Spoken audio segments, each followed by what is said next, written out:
Cabinet में के हवाले से बड़ी बातें हुई हैं। इमरान खान साहब भी काफ़ी इस पर बोले हैं और उन्होंने कहा मैं रिस्पॉन्सिबल हूँ, मैं इस मामले को अब खुद देखूंगा। इमरान खान साहब जिस चीज़ को देखते हैं अल्लाह के फजल से मेरा ख्याल है ना ही देखें, रहने दें, जो चल रहा है जैसे काम चलते रहने दें, वो ज़्यादा बेहतर है। जब इमरान खान साहब कहते हैं कि मैं नोटिस ले रहा हूँ या मैंने नोटिस ले लिया, मैं देखूंगा, तो लोगों का त्राह निकल जाता है कि जनाब कि समथिंग इज़ कमिंग। तो लिहाजा दूसरी बात है, महंगाई पे ये पहली दफ़ा नहीं हो रही डिबेट, ये पिछली कैबिनेट में भी हुई है। उसमें असद उमर ने, कल रात मैंने आपको तफसील के साथ बताया था पिछले मीटिंग के, कि असद उमर ने अपनी हुकूमत को चार्जशीट किया। उन्होंने बाकायदा फैक्ट्स एंड फिगर के साथ बताया कि हजूर जब हम आए थे तो 55 रुपये चीनी थी पर केजी, और आपको याद होगा शहजाद अकबर कहते थे 1 रुपया भी बढ़ जाए तो 5 बिलियन रुपीज़ आवाम की जेब से निकल जाते, 55 से 56 हो जाए तो मतलब 5 अरब रुपया शुगर मिल के जेब में चला गया। अब उन्होंने कहा जनाब के 96 रुपये, उन्होंने 96 रुपये बताए, किसी वक्त खुद वो तशरीफ ले जाएं तो 115 तक मेरा ख्याल है पहुंची हुई है असद उमर साहब। 96 रुपये का अब जरा इसका फ़र्क जो बनता है 40 रुपये बनता है तकरीबन, 40 को ज़रा 5 के साथ ज़रा दें, 200 बिलियन रुपीज़ तो आपने निकाल के दे दिया है शुगर मिल वालों को। जनाब अभी भी आप कहते हैं मैं शुगर माफिया के खिलाफ फाइट कर रहा हूँ। सो मेरी अंडरस्टैंडिंग कोई थोड़ी सी पता नहीं अजीब चीज़ है कि एक तरफ आपने 200 बिलियन रुपीज़ निकाल के दे दिया, according to your own calculation कि 55 से 96 तक की अगर हम ले लेते हैं तो 5 अरब रुपया पर केजी के हिसाब से 200 बिलियन रुपीज़ वो दे चुके हैं। तो जहांगीर तरीन लंदन में भी ये कर रहे होंगे। अच्छा, जहांगीर तरीन अकेला नहीं है क्योंकि वो एक पॉलिटिकल फिगर है, फेस है पीटीआई का, लिहाजा अदरवाइज तो सबने माल बनाया। आपका क्या ख्याल है बाकी शुगर मिल है ये जहांगीर अगर तरीन की मिल जो है वो उसमें बेच रही है 115 पे, तो बाकी की जो मिलें हैं हारून की हैं, अख्तर की हैं, चौधरी मुनीर साहब की हैं, या इसकी मुने सिलाई की है, या खुसरो पुख्तियार के, जरदारी साहब की, आपको मिला, आपका क्या ख्याल हो 70 रुपये पे बेच रही हैं? क्योंकि वो है ना पंचिंग बैग बन गया ना। ये जहांगीर तरीन हमारे मीडिया के लिए भी बड़ा आसान है, हुकूमत के लिए बड़ा आसान है। उन्होंने 70-80 मिल मालकान में से 200 रुपया तो सबकी जेब में ये गया है या जा रहा है या हर महीने या वटेवर टाइम पे उन्होंने आगे कर दिया है जहांगीर तरीन का फेस कि ये पंचिंग बैग, जैसे वो नहीं होता क्लब में आपको सिखाई जाती है बाउंसिंग के लिए कि ये नहीं और मुक्के मारते रहें, तो हम उस पे तुले हुए हैं। दूसरा उन्होंने ये आग इसी तरीके की बात की, इसकी उन्होंने गंदम की बात की। अब इंटरेस्टिंगली उन्होंने बात तो कर ली, ये असद उमर साहब ने, रात में उनकी तारीफ भी की। अब मुझे ख्याल आ रहा है कि दोनों क्राइसिस उस वक्त पैदा हुए जब असद उमर साहब जो हैं ये फाइनेंस मिनिस्टर थे। इन्होंने चीनी की भी अप्रूवल दी कि इसको आप एक्सपोर्ट कर दें 3 बिलियन रुपीस वगैरह जो कुछ भी हुआ, और गंदम की एक्सपोर्ट भी ईसी से होके आई थी और पिछले साल हो रही थी। सो थोड़ा सा ब्लेम उनको भी शेयर करना चाहिए कि अगर महंगाई आज बढ़ गई ना, जिसको आप तनकीद कर रहे हैं, आपके कुछ फैसले इसमें शामिल हैं, आपने कुछ डिसीजन, लेकिन इमन देन कैबिनेट में उठाया, उन्होंने अच्छा किया। ये तो पिछले आज के सुन लें, आज कैबिनेट आमिर साहब आपके मतलब की हुई है, ये बड़ी इनसाइड स्टोरी, कुछ तो टीवी पे चलती ही रही, हमारी टीवी वाली खबरें नहीं है, हम जरा अंदर के जो असल ओरिजिनल जेन्युइन स्टोरीज हैं वो शेयर करेंगे। वो मुराद सईद की लड़ाई होगी तो उसने उसको कहा, अच्छा शेख रशीद साहब को तरीका कार आता है, वारदात वो बड़ी अच्छी डालते हैं। कैबिनेट में एक पॉपुलर कहीं से बम मारेंगे, कहीं से तोप चला देंगे, और उसके बाद किसी को फोन करके हेडलाइन चल जाएंगी शेख रशीद ने महंगाई पे, जिस तरह आवाम का हमदर्द एक ही है। हाँ, वो सोल, वो सिगार स्मोकिंग, बिल्कुल उसमें रॉबिन हुड स्टाइल है कि जनाब वो आएंगे लोगों को बताएंगे कि मैं आपका ये ओनली मसीहा हूँ। हालांकि इनकी मैं कल एक स्टोरी लेके आऊँगा कि इनकी अपनी वजारत पे सुप्रीम कोर्ट ऑफ पाकिस्तान ने क्या ऑब्जर्वेशन दिया जो किसी को नहीं पता चलने दिया, क्योंकि मीडिया भी तो फ्रेंडली है ना, शेख साहब के साथ इंटरव्यू देते, अदरवाइज नहीं आएंगे। और कैबिनेट में उस पर क्या गुफ्तगू हुई है, ये आज का टाइम नहीं था, आज तो एक्सक्लूसिव ये दे रहा हूँ, ये मैं कल मुझे याद दिलाइएगा जरा कि मैं जरा शेख साहब के डॉक्यूमेंट्स के साथ आपको जरा इनकी परफॉर्मेंस बताएंगे, जो पाकिस्तान का पिंडी बॉय है ना, जो वज़ीर आज़म ने तारीफ की है। हाँ, वो वजीर आजम साहब के सामने वो सारे। अब मसला ये वजीर आजम साहब को वो समरी डॉक्यूमेंट्स कौन पढ़ा है, कि भट्टू साहब वाला वजीर आजम तो है नहीं जो हर फाइल और समरी खुद पढ़ते थे। खैर ये उस पर शेख साहब का कल तक ये जो है ना ये फैक्ट्स जरा रखते हैं अवाम को, उनका गेट नंबर 4 की खबर देते हैं, इसलिए प्राइम मिनिस्टर उसकी तारीफ करते रहते हैं। वो करना जरूरी है, और शेख साहब को कबीना में रखना जरूरी, नहीं तो शेख साहब अगर बाहर आगे वो ज्यादा खतरनाक साबित होंगे। ये भी समझदारी है वजीर आजम साहब की कि ऐसा बंदा आपको जैस प्राइम मिनिस्टर के रादर देन जाके पोजीशन के रैंक्स में। अब आते हैं सर कैबिनेट में जो आज हुआ है सर, बड़ी इंपॉर्टेंट गुफ्तगू हुई है 3-4।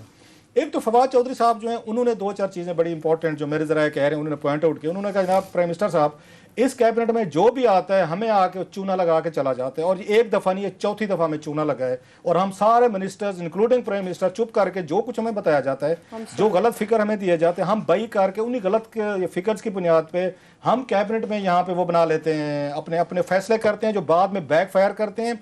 उन लोगों का कुछ नुकसान नहीं हो रहा जो आके फाजिल फिक्र दे रहे हैं, सारा बैकलैश हमारे ऊपर आ रहा है। फॉर एग्जाम्पल उन्होंने 3-4 मिसालें दी। उन्होंने जनाब गंदम पे हमें गलत ब्रीफिंग दी कि हमें कहा गया था यहाँ पे 20 लाख टन एंड 100 ये सरप्लस पड़ी हुई है, हम अगर इसमें से कोई 5-10 लाख टन बाहर भेज देंगे तो बड़ी आसानी हो जाएगी, कोई मसला ही नहीं है। हमसे इन्होंने फैसले करवाए ये कह के कि मुल्क में गंदम बड़ी मौजूद है, ये सरप्लस है, इन्होंने पिछले साल एक्सपोर्ट करवाई जिस पे हमने सब्सिडी दी। अब ये कह रहे हैं कि गंदम, अब आपका वो फखर इमाम साहब कहते हैं कि मुझे तो पता ही नहीं है गंदम किधर की है। तो उन्होंने कहा हजूर हमने इस पे फैसला किया कि हमारे पास गंदम है, पता चलता है गंदम ही नहीं है और हमने फैसला कर दिया है। अब रो रहे हैं कि वीट क्राइसिस हो गया, नंबर 1।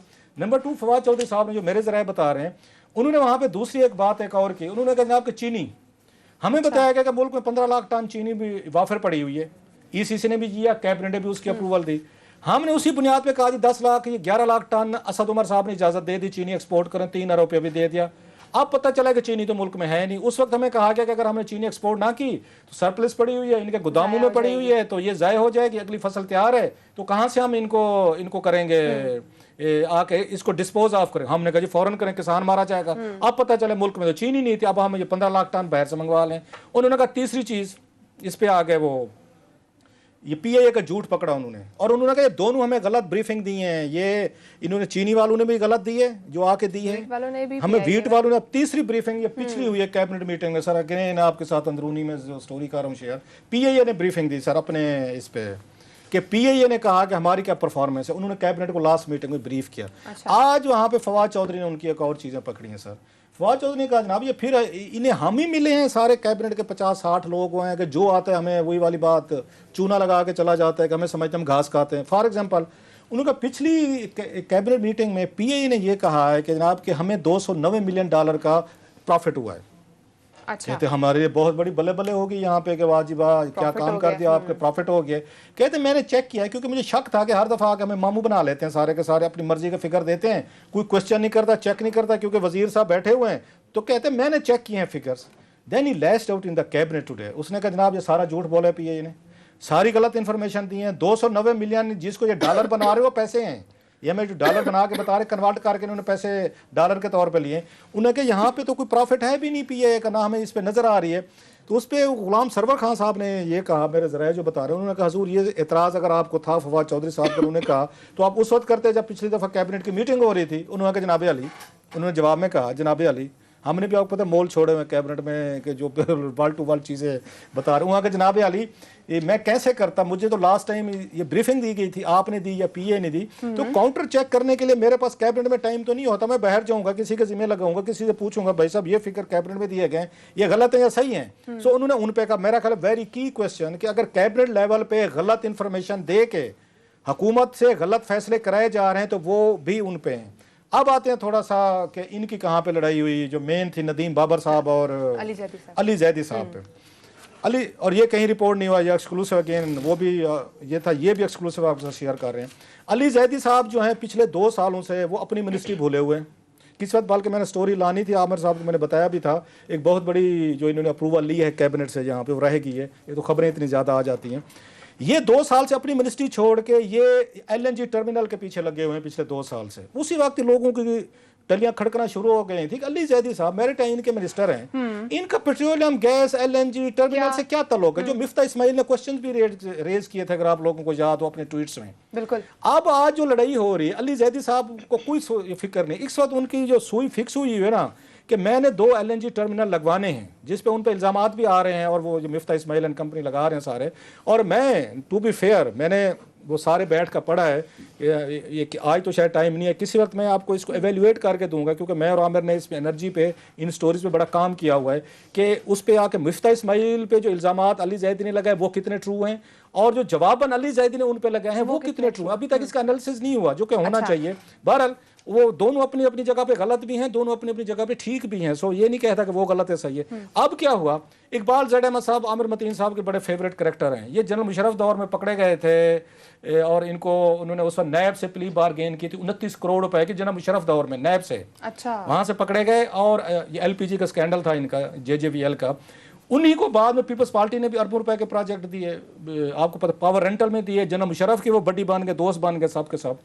अब वो अभी नैब ने उनको कुछ अर्सा पहले नवाज शरीफ के बन गए, फिर अब इन पीटीआई गवर्नमेंट। आमिर साहब जिसके पास रोकड़ा हो ना वो सबका दोस्त है। तकरीबन 1 दर्जन जो ना चैरिटी ऑर्गेनाइजेशन, फलाना literary forum, government college Lahore, service hospital, सारों के या वो बोर्ड के चेयरमैन है या मेंबर हैं। उन्हें समझ आ गया everybody has a price, everybody has a price. उन्हें पता है उसके मुताबिक एडजस्ट करते हैं, हर बंदे को वो खुश रख सकते हैं। खैर उनमें ये अभी ये 250 बिलियन रुपीस पे नैब ने उनको मनी लॉन्ड्रिंग पे पकड़ा वहां पे, और हेल्थ ग्राउंड्स पे अगर मैं गलत नहीं कह रहा हूं उनकी जमानत बेल पे हैं, अभी जमानत है।